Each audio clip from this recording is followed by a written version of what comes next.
Wonderful. Anybody else?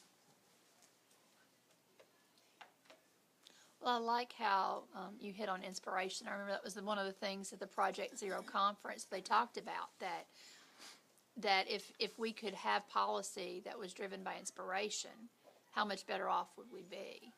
And I agree that if we're inspired, the kids are going to be inspired. They can't help but catch our enthusiasm, just like we can't help but catch theirs. So I guess as we're looking at today and moving into next week, what are we going to be looking for in our classrooms when we're working with our students? What will acting smart look like? What will teaching intellectual character look like in our classroom? What can we do from kindergarten to 5th grade to build that?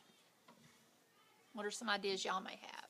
Do you know the one thing to me that helps me assess my kids more is when one of y'all walk into the room and I say, guess what we did today? Dr. Fisher, we did this. And then she starts engaging the kids in conversation.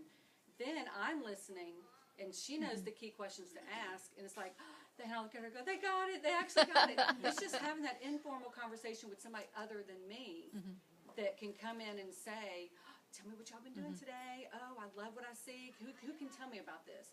And they're so eager to tell it. And then it lets me know they actually got it, you know, or these few got it, or this child didn't answer anything, so when you leave, I'm going to ask this child, well, what did you learn today? Or, you know, that's next week. Hopefully, I'll be able to do that with a new story. Yeah, and I feel so tied to that scripting I now know. that I used to go and flutter walk around, around the yeah. room and see what they're doing. It's so hard now, tied to that computer and scripting. Right. So hopefully I'll be able to find that balance. It's so much easier when we do a walkthrough because then you become so It's more engaged, and it's great to be able to talk to the kids and say, well, what are you working on? You know, and like you said, if they're engaged, they want to tell you. They will go on and on and on. Well, let's think. What's one thing that we could do between now and the next time we meet to develop the characteristics of intellectual character in our classroom? I know a practice that I enjoy doing, and it goes back to what Susan was saying, and it talks about having the kids, making it a point every lesson to have the boys and girls tell me what they learned.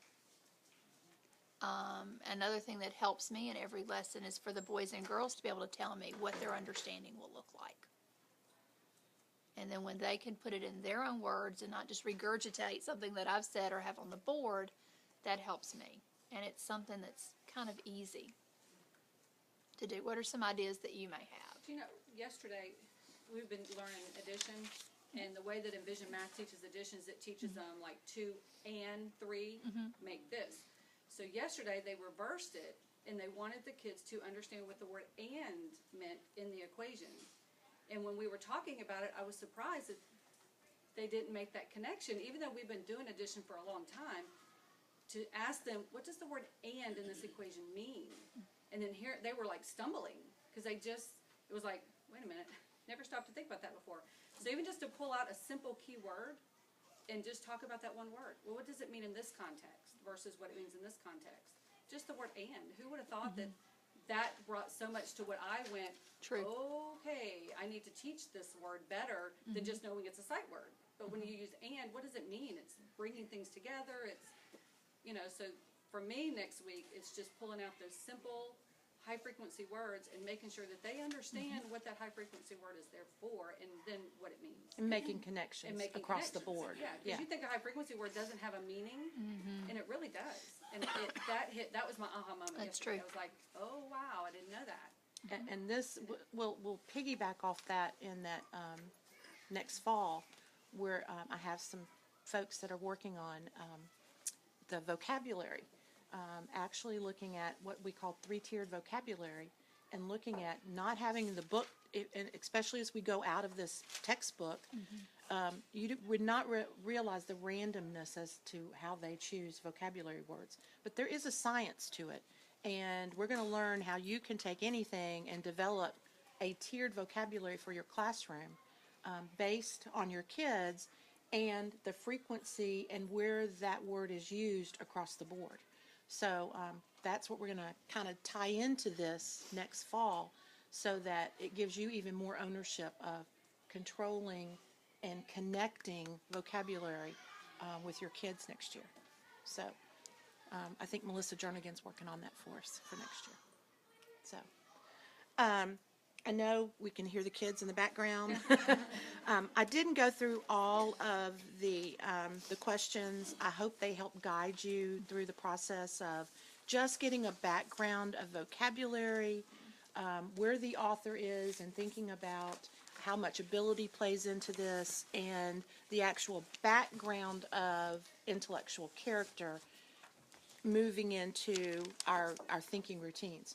The next part we're going to cover, I think you'll really find the reading much more entertaining for you, because it's actually scenarios in classrooms.